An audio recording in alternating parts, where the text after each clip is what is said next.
Hello and welcome to this video on scattering parameters, often referred to as S-parameters.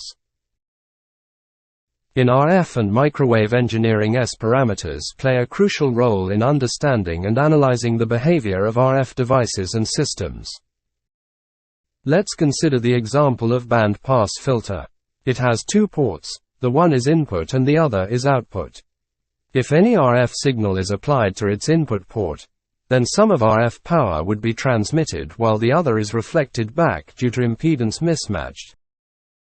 So we can express these power mathematically in the form of S-parameters.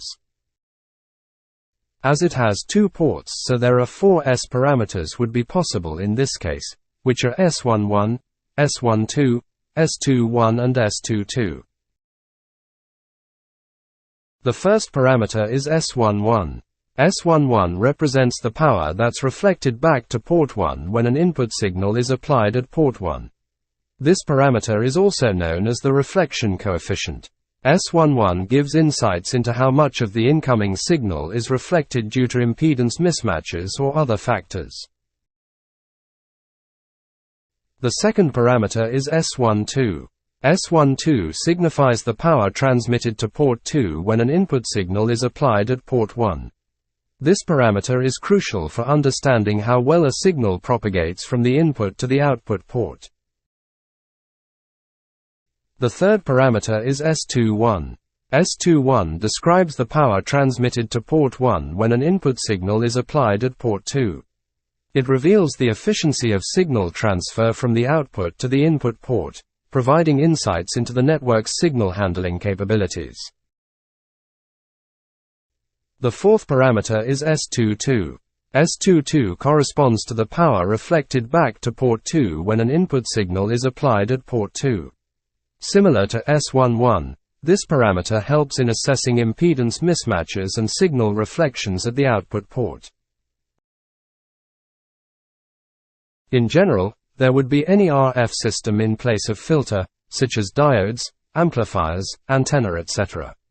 Moreover, these S-parameters provide insight into how RF signals interact with different components, aiding in the analysis, design, and optimization of RF systems.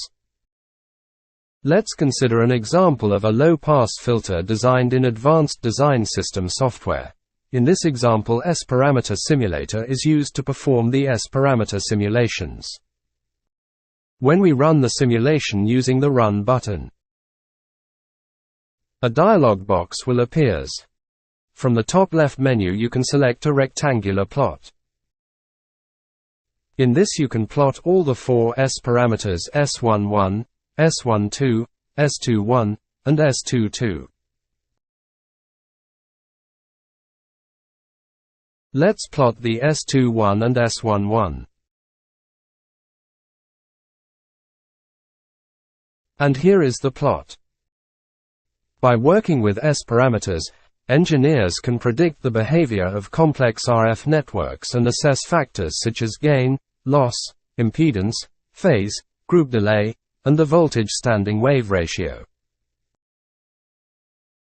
Understanding these S-parameters enables engineers to predict how an RF device or network will behave in different scenarios. For instance, a high S11 value indicates poor impedance matching, leading to significant signal reflections. On the other hand, a high S21 value suggests efficient signal transfer from output to input. S-parameters are used extensively in designing antennas, filters, amplifiers, and even entire communication systems. We hope this video has shed light on the significance of S-parameters in RF engineering. In our next video, we will discuss how we can use S-parameters files in ADS. Thank you for watching, and stay tuned for more informative content.